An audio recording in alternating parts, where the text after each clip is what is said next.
Will you pray with me? May the words of my mouth and the meditations of all our hearts be acceptable to you, O God, our rock and our Redeemer. Amen. Amen. A lawyer asks Jesus a question, and Jesus responds with a story that turns the question on its head.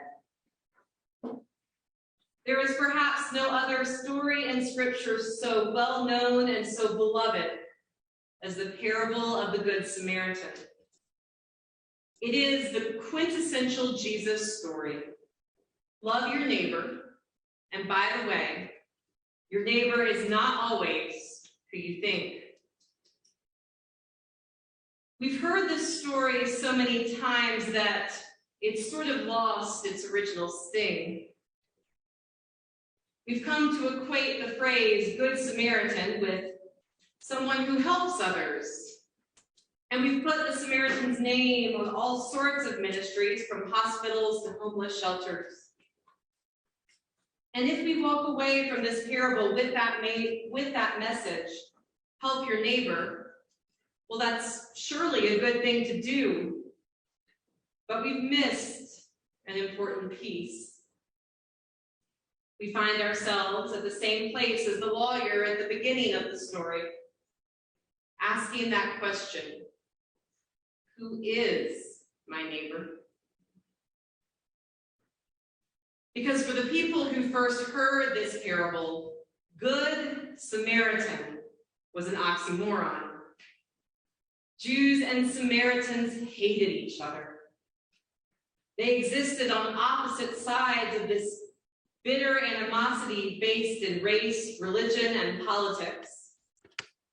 Samaritans were the children of mixed marriages between the Hebrews and the Assyrians, marriages that were explicitly prohibited by Jewish law. They claimed to worship the same God, but they had disagreements about what that God was and how they were to worship that God. And when that empire, the Assyrians, conquered the nation of Israel and conscripted them into captivity and exile, the Samaritans were the ones who collaborated with the empire. They moved in, they consorted with the enemy, they took their homes, their lands, their livelihood. So think with me for a second. Who are our Samaritans? Who stands on the other side of racial, religious, and political divides, so deep and so contentious that we are sure they are not just wrong, but evil, through and through? Notice that when Jesus asked the lawyer at the end of the story, which of these three do you think was a neighbor to the man who fell into the hands of robbers? The lawyer cannot even bring himself to say the word Samaritan. He simply says, the one who showed him mercy. Friends, you don't have to say it out loud, but let's be honest with ourselves for a moment.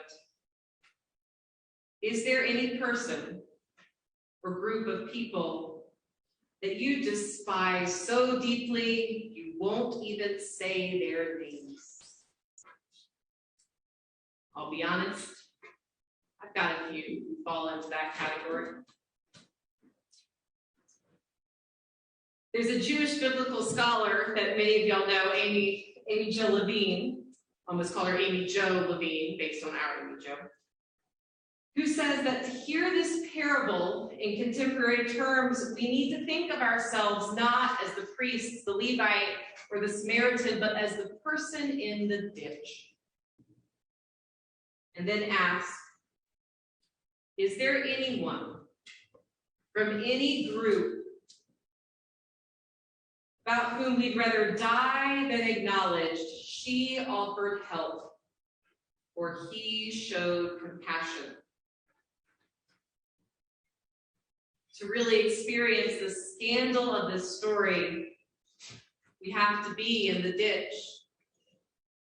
We have to be saved by the utterly wrong people.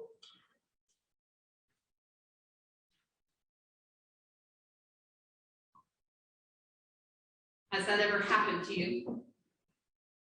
Have you ever been saved by the wrong people? I had it happen twice this week. On Friday night, my partner Nancy and I went out dancing at Country Western Band in Santa Fe. And as is often the case, we were the only lesbian couple on the dance floor. Surprise, surprise, country western scene and the queer community don't have a huge overlap. But we sat down next to this couple from Albuquerque and we started talking, and based on approximately 4.5 minutes of conversation, I surmised that we had some different political leanings. And I felt my hackles start to go up. But as the evening went on, we got to be friends. And I learned more about this couple. They're new to New Mexico. And like us, after COVID, they're constantly seeking out chances to hear live music. They're newly married, and both of them came from difficult previous marriages. And believe it or not, they come from outside of Statesville, North Carolina, the not-so-booming metropolis where I used to go to visit every Christmas to visit my grandparents. By the end of the evening, we were taking turns watching each other's purses so that we could dance. And at the very end, we were exchanging hugs and numbers for future music endeavors. Saved by the wrong people. And then it happened again. As I've shared with y'all, for the last 2 weeks, I've been participating in our denomination's National General Assembly, first in Louisville in person, and then online this week with 5 invigorating days of 12-hour Zoom meetings. This year, I had the honor and privilege of moderating the Assembly's Committee on Immigration. And y'all, there was one person in our committee who worked my every last nerve. We'll call her Karen. I knew I was going to have trouble with Karen 30 minutes into the first meeting. We started out our work in committee by establishing a covenant, we called it, some guidelines for behavior. And because we were the immigration committee, this covenant included the request that we not use the word illegal to refer to human beings. Actions are legal or illegal. People, in this case, are documented or undocumented. Everyone agreed, but Karen jumped up and interjected that she didn't think we were going to get very far in our work if we couldn't just call the illegal aliens what they were. All right, deep breaths. Karen, child of God. As the moderator, my job was to ensure that all voices were heard, which meant that no one got too much airtime and no one got too little. And in general, my committee made my job pretty easy. They respected the fact that in a group of 40, not every person could speak to every issue. Except for Karen, who came up to the microphone multiple times for every single item of business. And now, because we were a large group of people gathered from all across the country, the in-person meetings had the requirement that we be masked while indoors. Some people really appreciated this, some people really resented this, but everybody sucked it up and followed it. Except for Karen, who every time the vote did not go the way she wanted, she would take off her mask, slam it on the table, and glare at the committee leadership, daring us to ask her to put it back on. As they say where I come from, bless her heart. So fast forward to our next to last day of these online all-assembly meetings. And perhaps you can imagine the less than Christian thoughts that went through my head when I saw Karen pop up on the Zoom screen to make an amendment to the motion on the floor. I'll back up a moment. The item we were debating was a resolution affirming our denomination's longtime commitment to reproductive justice and access to abortion for all women and childbearing people.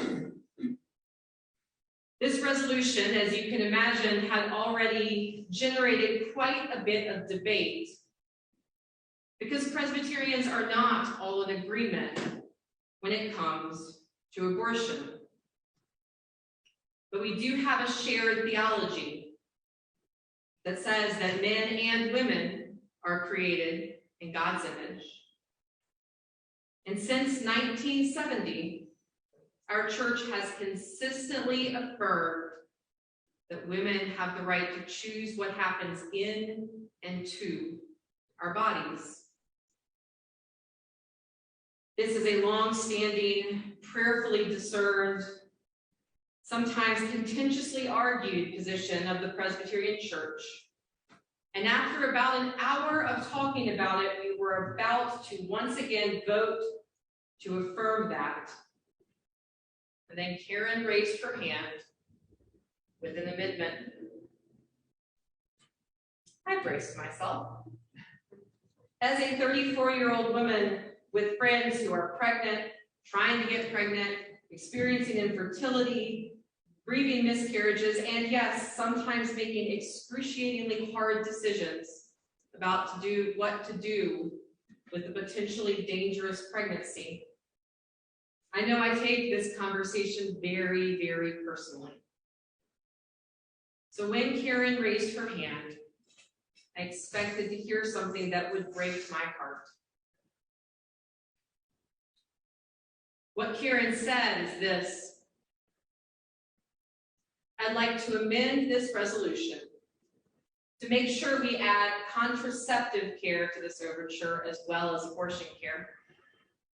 Contraception has helped women gain the right to vote, the opportunity to work, the chance to be fully human in our own bodies. The courts have all but told us that it will come under fire soon. So I'd like to make sure that our church is protecting women on that level as well. My mouth fell open.